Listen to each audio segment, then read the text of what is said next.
یہ اللہ کی رحمتوں کا موسم بہار ہے اور اہل ایمان کے لیے کرم نوازیوں، رحمات، برکات اور انوار کا لوٹ سیل میلہ ہے، جس میں گناہ گاروں کی بخشش و مغفرت کا ساماں ہوتا ہے اور اللہ ماہ صیام کی ہر شب کو گناہ گار جہنم کی آگ سے آزاد فرماتا ہے۔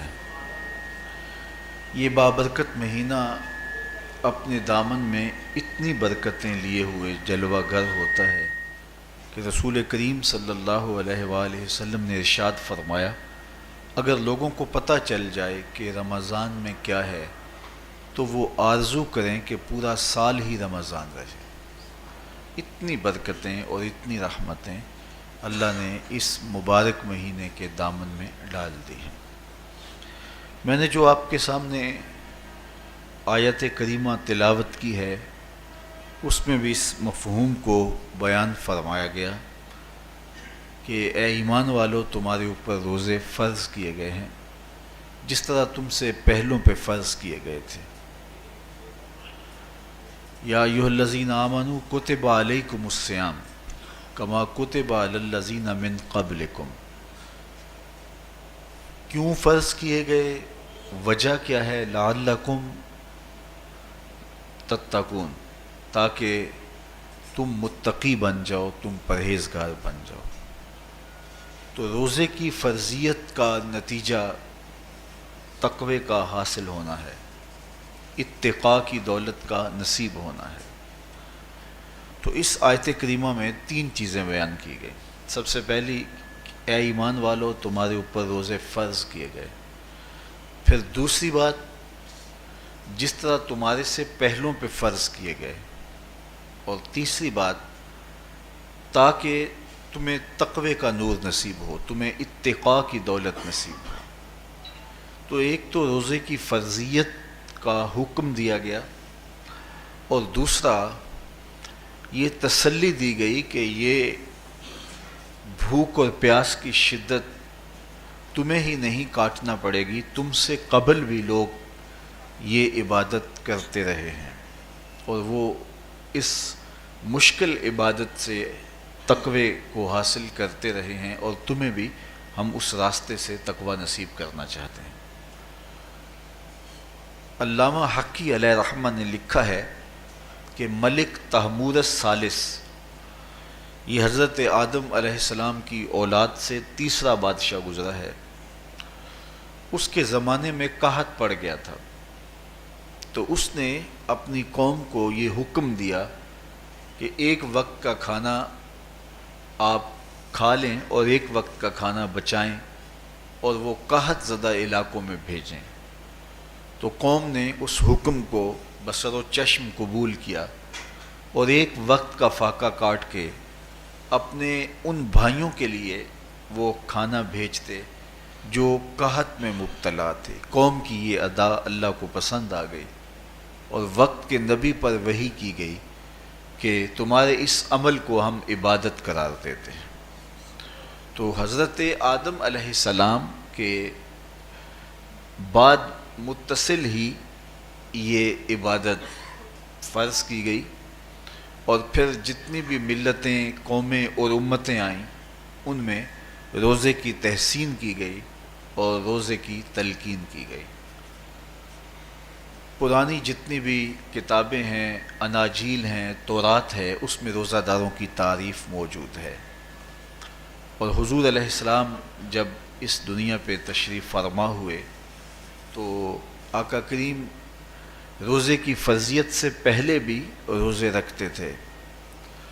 ویسے روزہ سن 2 ہجری کو فرض ہوا ہے، شعبان المعظم کے مہینے میں، لیکن اس سے قبل بھی ایام 20 کے حضور روزے رکھتے تھے، اور اس کے علاوہ بھی مختلف ایام میں اللہ کے محبوب روزے رکھتے تھے۔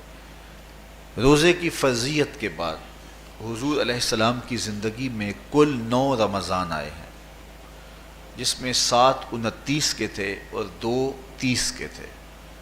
یہ بات ذہن میں رکھیے گا کہ روزے 29 ہوں ثواب پھر بھی 30 کا ہی دیا جاتا ہے.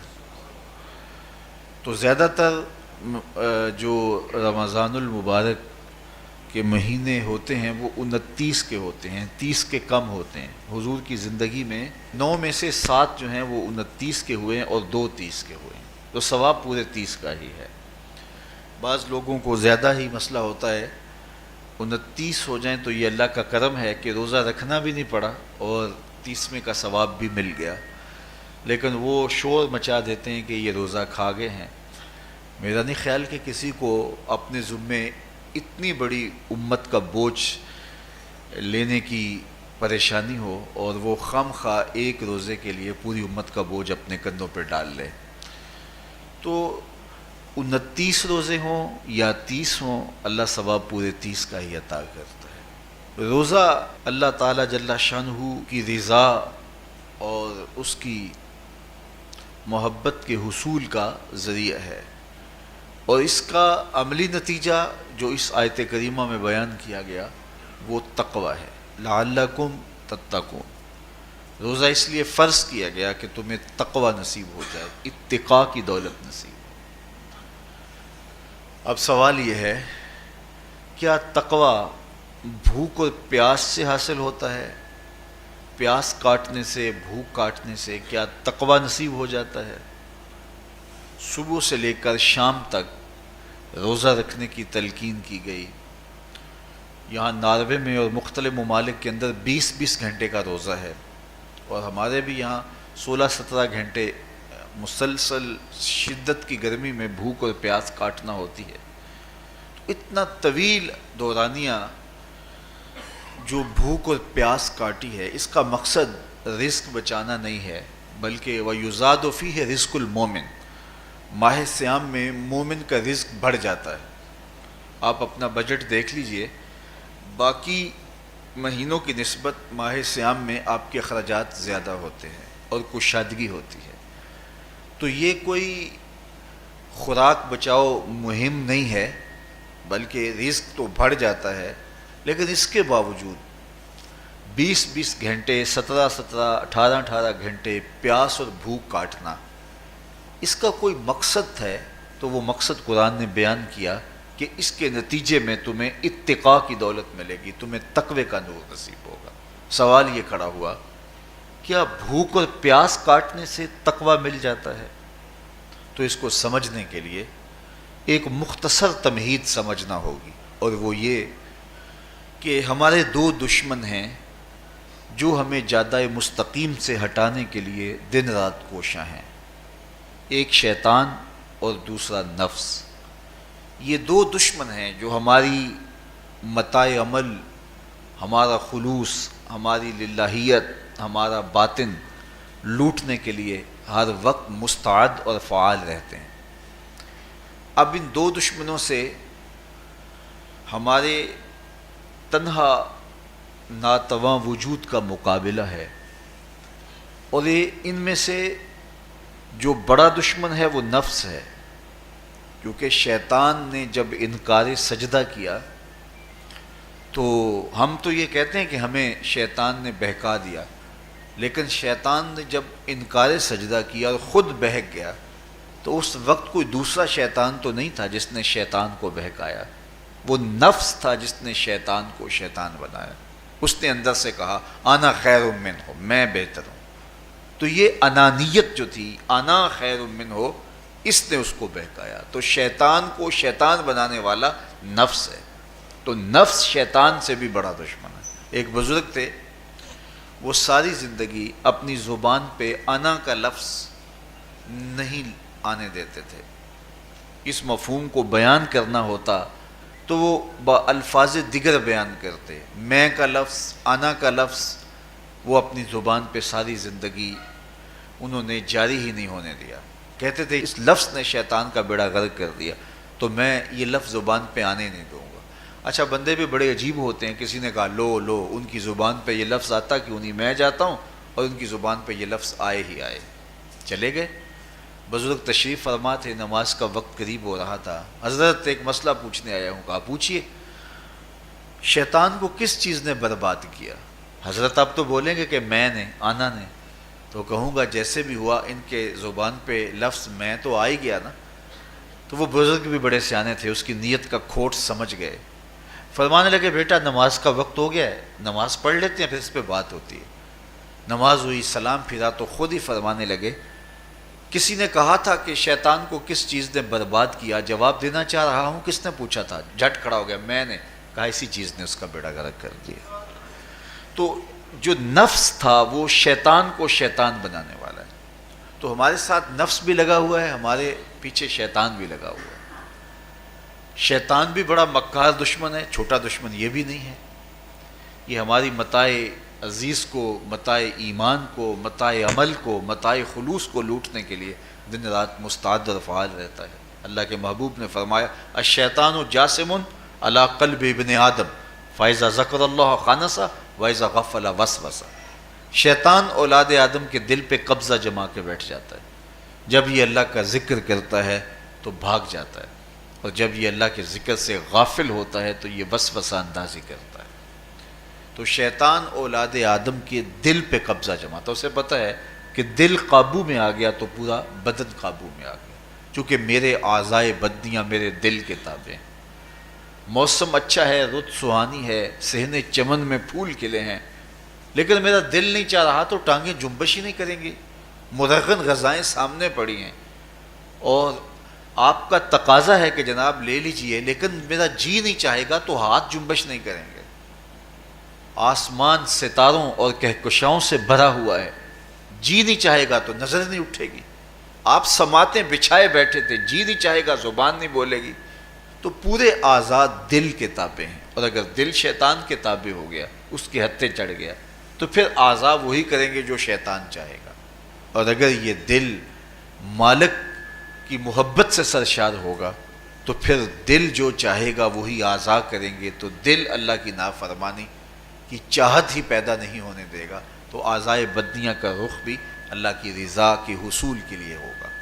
تو شیطان بھی قبضہ دل پہ جماتا ہے اور دل کو قابو میں کر کے حضرت انسان کا بیڑا غرق کرتا ہے. اللہ تعالیٰ کا کرم یہ ہوا اذا جاء رمضان سلسلۃ الشیاطین. اللہ کے محبوب علیہ السلام ارشاد فرماتے ہیں جب ماہ صیام آتا ہے تو شیاطین جکڑ دیے جاتے ہیں، جنت کے دروازے کھول دیے جاتے ہیں، جہنم کے دروازے بند کر دیے جاتے ہیں. اب ہمارے دو دشمن تھے، ایک نفس اور دوسرا شیطان. دونوں کے مقابلے میں ناتواں اور کمزور جان کو مقابلے میں آنا پڑتا تھا. لیکن جب ماہ صیام آیا، یہ ماہ انور آیا، تو ہمارے دو دشمنوں میں سے ایک دشمن باندھ دیا گیا. اب ہمارا مقابلہ صرف ایک دشمن سے رہ گیا. دیکھیے ماہ رمضان آتا ہے تو مسجدوں کے در کشادہ ہو جاتے ہیں، لوگوں کا رجحان دین کی طرف ہوتا ہے. جو 5 نمازیں بھی نہیں پڑھتے ہوتے ان کو تراویح میں بھی کھڑا ہوتا دیکھتے ہیں. اہتمام ہوتا ہے، نیکی کا، صدقہ و خیرات کا ماحول پیدا ہوتا ہے. ایسا کیوں ہے کہ شیطان بند گیا، لیکن اس کے باوجود نظر بھٹک رہی ہے، خیالوں میں آوارگی ہے اور رشوت کا بازار گرم ہے. کیوں کہ ابھی نفس موجود ہے. تو نیکی کا جو ماحول پیدا ہوا یہ شیطان کے بند جانے کی وجہ سے، اور برائی کا ماحول اب بھی موجود ہے یہ نفس کے موجود ہونے کی وجہ سے. تو ہمارے دو دشمن ہیں جو ہمیں جادہ مستقیم سے ہٹاتے ہیں، ایک شیطان اور دوسرا نفس. اب جب ماہ صیام آیا تو شیطان باندھ دیا گیا. اب ہمارا مقابلہ صرف نفس سے ہے، اور یہ نفس شیطان سے بھی بڑا دشمن ہے. شیطان کو شیطان بنانے والا نفس، اور وہ ہمارے ساتھ جڑا ہوا ہے. ماہ صیام میں شیطان تو بند گیا لیکن نفس نہیں بندھا. اب ہمیں اپنے نفس کو کمزور کر کے اور اپنی فتح حاصل کرنی ہے اور تقوی کی منزل کو پانا ہے. اب شیطان تو اللہ نے باندھ دیا، اب نفس کو کیسے باندھے؟ تو آئیے نفس کی بندش کیسے ہوگی یہ کسی ایکسپرٹ سے پوچھیں گے کہ یہ کیسے اس کو باندھیں گے، اس کو کیسے قابو میں کریں گے. تو کسی ایسے شخص سے پوچھیں جو اس شعبے کا ماہر ہو. تو علامہ اقبال کے مرشد ملا جلال الدین رومی علیہ رحمہ کہتے ہیں آؤ تمہیں میں ایک معالج کا پتہ دیتا ہوں جو تمہیں اس بیماری کا علاج بتائے گا اور اس کی بندش کے طریقے بتائے گا۔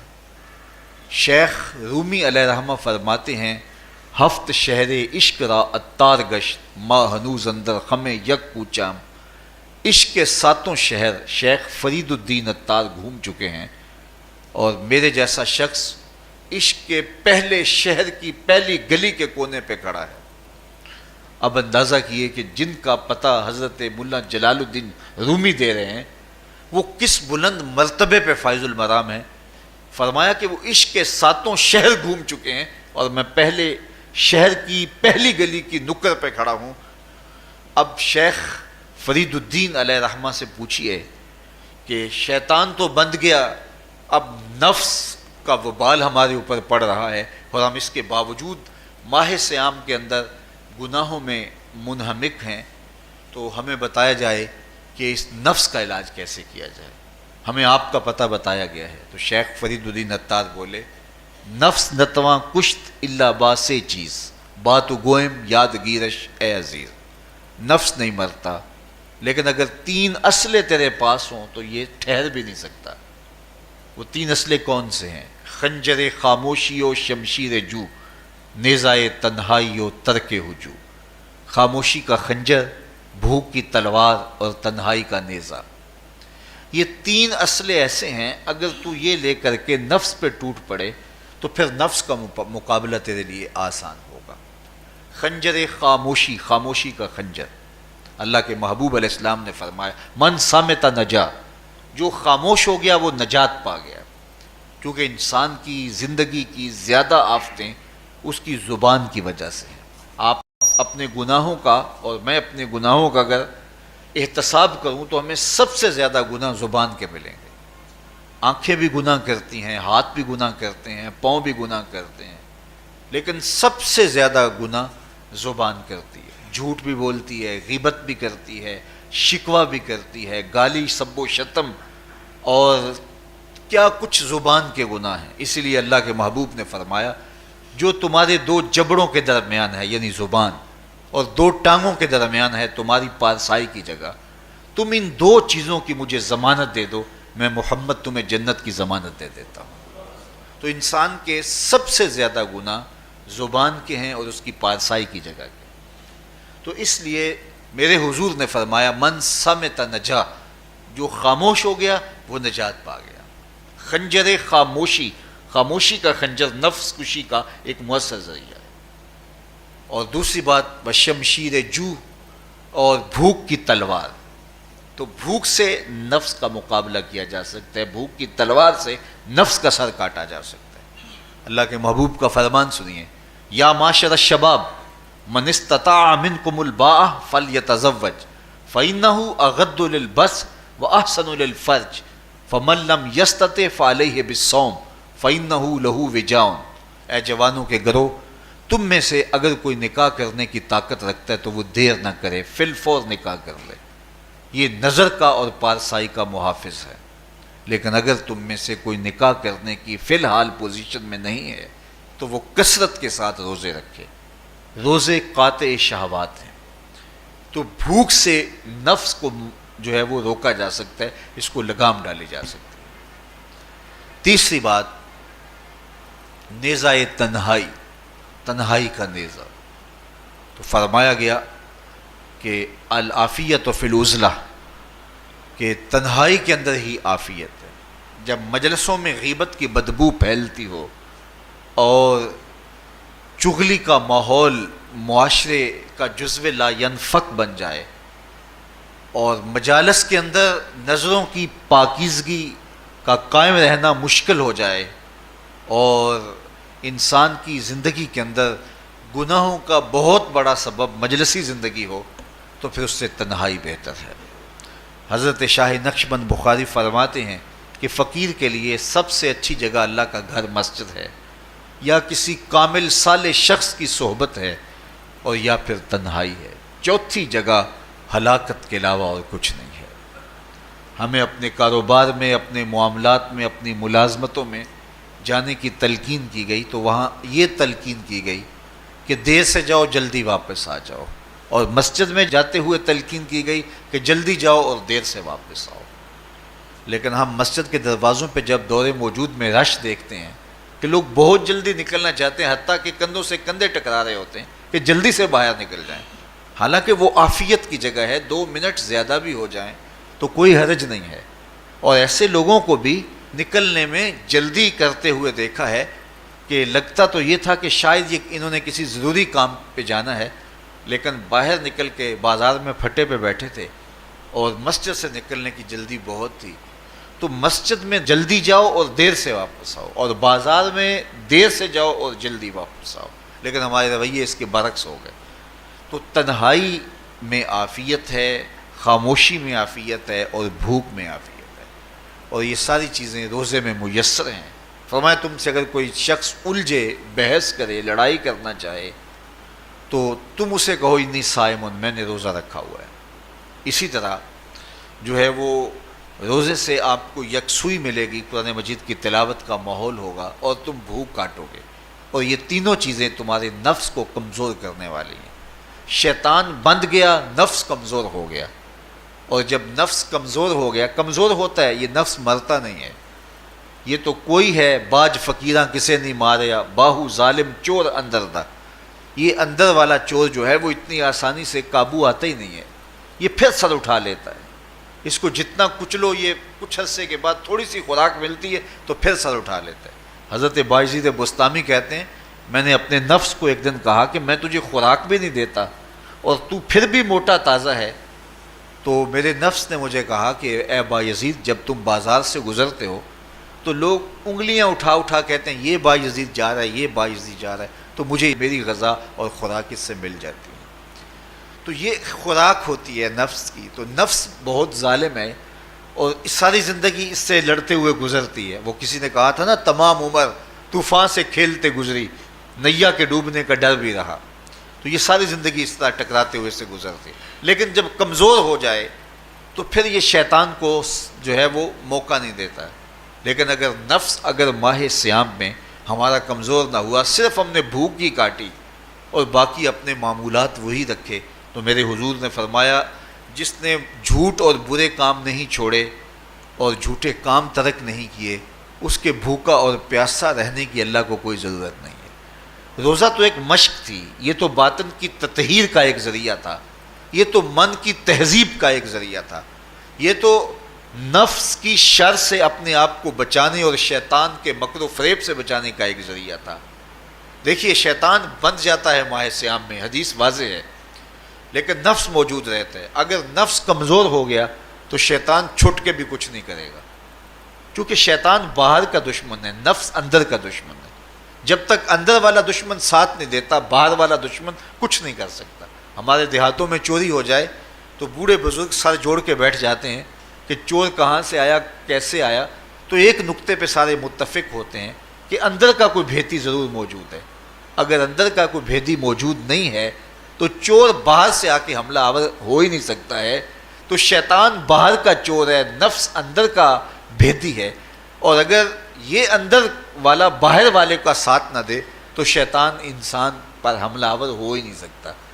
اس لیے اس کو قابو کر لیں، اس کو رام کر لیں، تاکہ شیطان چھٹنے کے باوجود بھی جو ہے وہ ہمارے اوپر حملہ آور نہ ہو سکے۔ ورنہ وہ تو پیچ و تاب کھا رہا ہے کہ یہ جو تم نمازیں پڑھتے ہو، سروں پہ ٹوپیاں تم نے پہنی ہیں اور بڑے شریف بن کے مسجد میں جا رہے ہو، ذرا چھٹ لوں عید کے دن ہی جو ہے وہ تمہارا سارا کیا دھرا برباد نہ کیا تو مجھے شیطان نہ کہنا۔ تو وہ سب کچھ برباد کر دیتا ہے اگر ہمارے نفس کی تہذیب نہیں ہوتی۔ تو یہ اللہ نے ایک ہمیں موقع دیا ہے، پورا 1 مہینہ ہے، ایک ورکشاپ ہے باطن کی تطہیر کے لیے اور ایک اندر کی پاکیزگی کے لیے ہمیں ایک موقع فراہم کیا گیا ہے، اور اس سے ہم بھرپور فائدہ حاصل کریں۔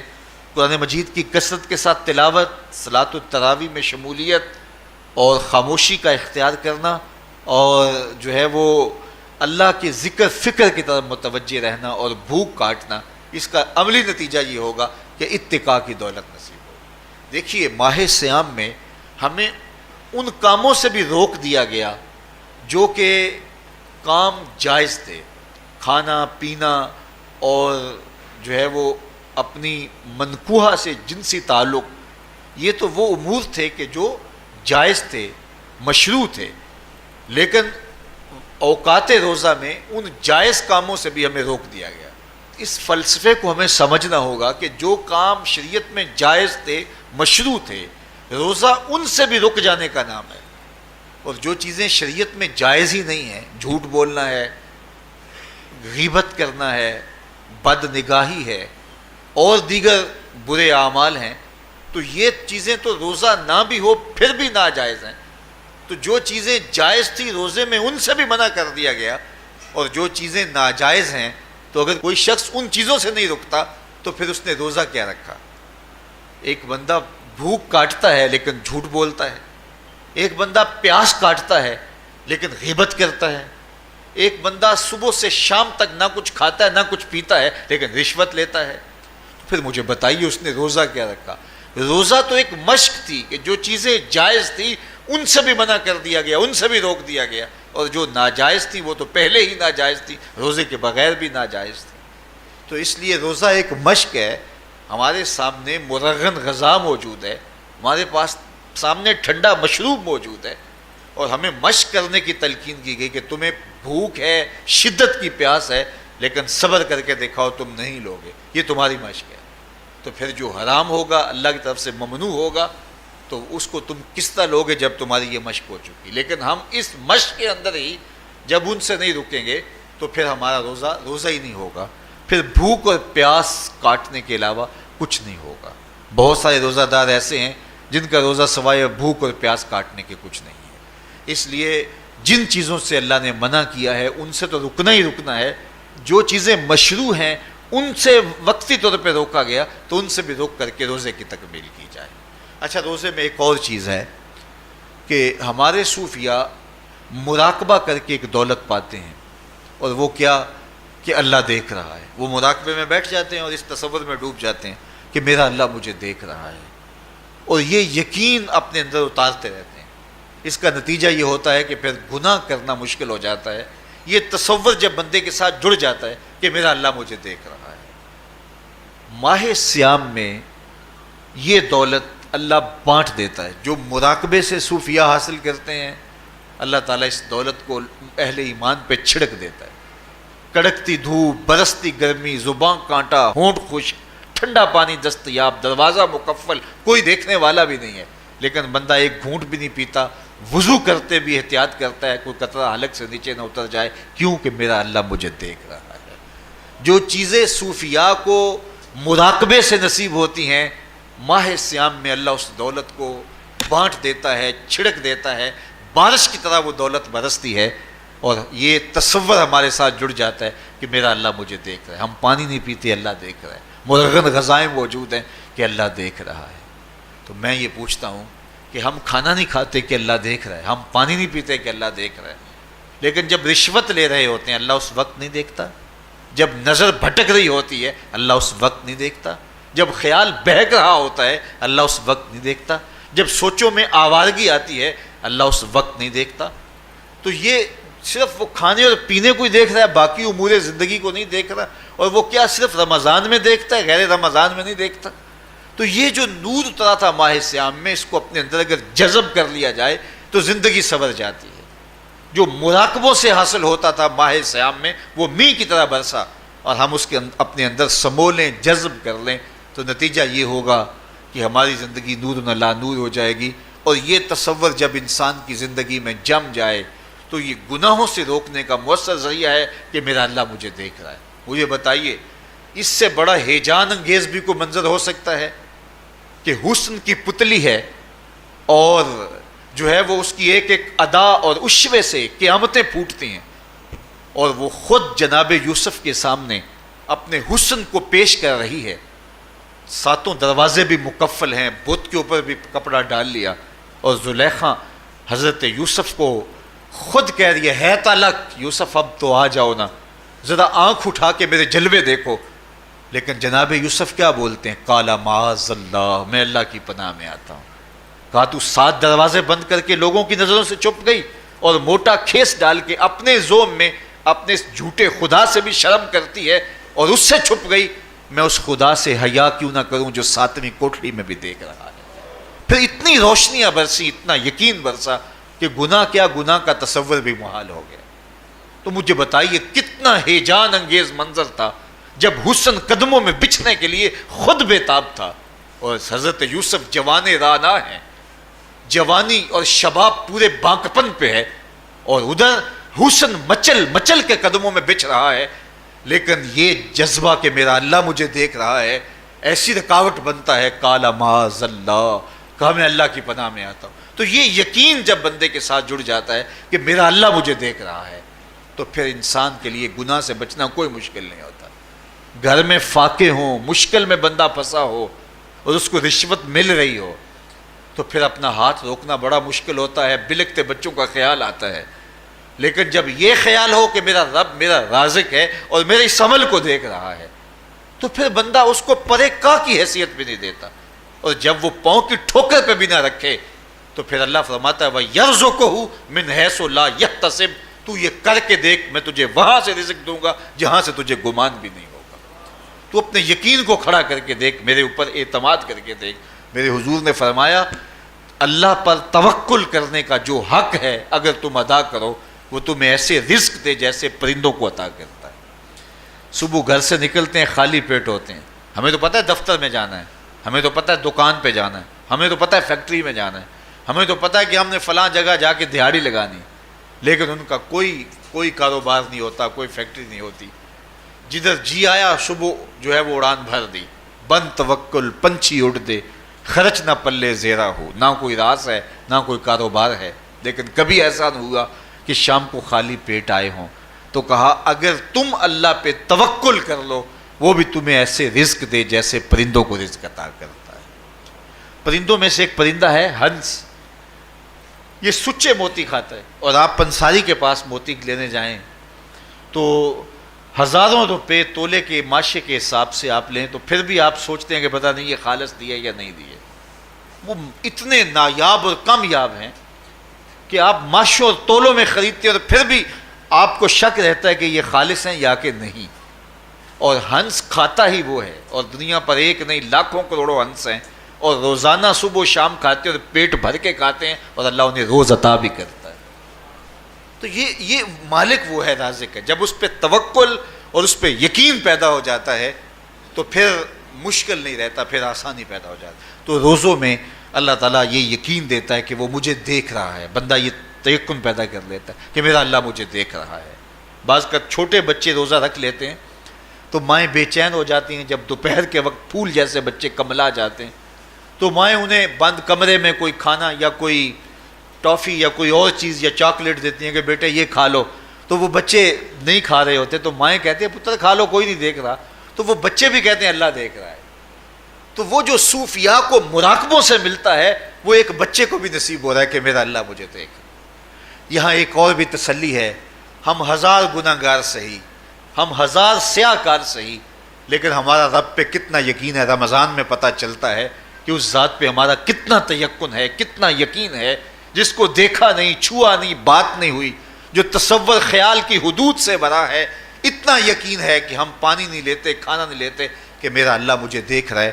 کاش کہ اس کو ہم اپنی پوری زندگی میں پھیلا لیں، اور اس کو زندگی میں جب ہم طاری کر لیں گے تو پھر گناہ کرنا محال اور ناممکن ہو جائے گا، اور زندگی نور علی نور ہو جائے گی، اور یہی تقوی کا حصول ہے۔ تو فرمایا اے ایمان والو، تمہارے اوپر روزے فرض کر دیے گئے جس طرح تم سے پہلوں پہ فرض کیے گئے تھے، لعلکم تتقون، تاکہ تم متقی بن جاؤ، تاکہ تم پرہیزگار بن جاؤ۔ حضرت سلمان فارسی رضی اللہ تعالیٰ عنہ سے مروی ہے کہ جب شعبان کی 29 تاریخ ہوتی تو اللہ کے محبوب ہمیں خطبہ ارشاد فرماتے، اس میں رمضان المبارک کے فضائل بیان کرتے اور کہتے تمہارے پاس ایک شہر عظیم عزت اور عظمت والا مہینہ آ رہا ہے، جس کا ہر دن باقی سال کے دنوں سے افضل ہے، جس کی ہر رات باقی سال کی راتوں سے افضل ہے، اور اس میں ایک رات ایسی ہے لیلۃ القدر جو 1000 مہینے سے بہتر۔ تو یہ اللہ تعالیٰ کی رحمتوں کا روپ ہے، رحمتوں کے دروازے کھول دیے جاتے ہیں، اور روزہ دار کا روزہ بالخصوص عصر کے وقت، شام کے وقت، پچھلے پہر، روزہ دار کے خالی معدے سے جو ایک بو اٹھتی ہے، مہک اٹھتی ہے، اللہ کو کستوری سے بھی زیادہ محبوب ہوتی ہے۔ اللہ اکبر۔ اور فرمایا للصائم فرحتان، فرحۃ عند فطرہ و فرحۃ عند لقاء رب. روزہ دار کے لیے دو خوشیاں ہیں. ایک خوشی اسے تب ملتی ہے جب وہ روزہ کھولتا ہے سارے دن کی بھوک اور پیاس کاٹ کے. جب شام کو ٹھنڈا اور میٹھا مشروب اسے ملتا ہے اور وہ مشروب اپنے جو ہے وہ منہ میں ڈالتا ہے، وہ معدے کی طرف اترتا ہے، تو اس کی زبان بولے نہ بولے اس کا ایک ایک انگ اللہ کی تسبیح بول رہا ہوتا ہے اور اللہ کا شکر ادا کر رہا ہوتا ہے. اس وقت اسے ایک عجیب فرحت ہوتی ہے کہ اتنا طویل لمبا روزہ تھا، شکر ہے کہ میرا روزہ تکمیل کو پہنچا. ایک روحانی مسرت، پھر روزہ کھلنے کے وقت اس کو بدنی مسرت. تو ایک فرمایا اس کو فرحت تب ملتی ہے جب وہ روزہ کھولتا ہے. وَفَرْحَةٌ عِنْدَ لِقَاءِ رَبِّ، اور دوسری فرحت اسے تب ملے گی جب روزے کے صلے میں اللہ اپنے رخ سے پردہ ہٹا دے گا اور اللہ اپنا دیدار عطا فرمائے گا. تو یہ روزے دار کے لیے خوشیاں ہیں. تو خوش نصیب ہیں وہ لوگ جو ماہ صیام کے روزے پورے خشوع و خضوع کے ساتھ رکھتے ہیں اور اس کی برکتوں سے مالا مال ہوتے ہیں. ورنہ بعض لوگ میں نے ایسے بھی دیکھے ہیں وہ چھوٹی چھوٹی بیماریوں کا بہانہ بنا کے روزہ ترک کر دیتے ہیں اور انہیں حوصلہ ہی نہیں پڑتا روزہ رکھنے کا. چونکہ الصوم نصف الصبر، روزہ آدھا صبر ہے. میں سمجھتا ہوں، میں شوگر کا مریض ہوں اور 4 سے 5 گھنٹے اگر مجھے کچھ کھانے کو نہ ملے تو میری طبیعت میں ایسا اضطراب اور بے چینی پیدا ہو جاتی ہے کہ میں گھر والوں سے الجھنے کی کیفیت میں بھی آ جاتا ہوں. لیکن ماہ صیام میں 20 گھنٹے بھی کاٹ لیتا ہوں، لیکن میری طبیعت پہ کوئی بوجھ اس لیے نہیں ہوتا کہ میں اللہ کی رضا کو اپنے ذہن کے ایک ایک گوشے میں رکھے ہوئے ہوتا ہوں. تو یہ آدھا صبر ہے، یہ صبر سکھاتا ہے. اور پھر روزے سے جب ہم بھوک کاٹتے ہیں تو غربا، مساکین، وہ لوگ جو بیچارے بھوک اور پیاس کاٹ کے زندگی گزارتے ہیں، ان کا بھی ہمیں خیال آتا ہے کہ ہمیں تو اپنے اختیار سے چند لمحوں کے لیے بھوک کاٹنی پڑی تو اس کی کلفت اور اس کی اذیت اتنی ہے. تو جو شخص مجبوری کی وجہ سے کاٹتے ہیں اور ان کے بلکتے بچے ان کے سامنے ہوتے ہیں تو پھر ان کا عالم کیا ہوگا. تو اس سے پھر صدقہ اور خیرات کا ماحول پیدا ہوتا ہے اور ہم غربا کو اپنے ساتھ خوشیوں میں شریک کرتے ہیں.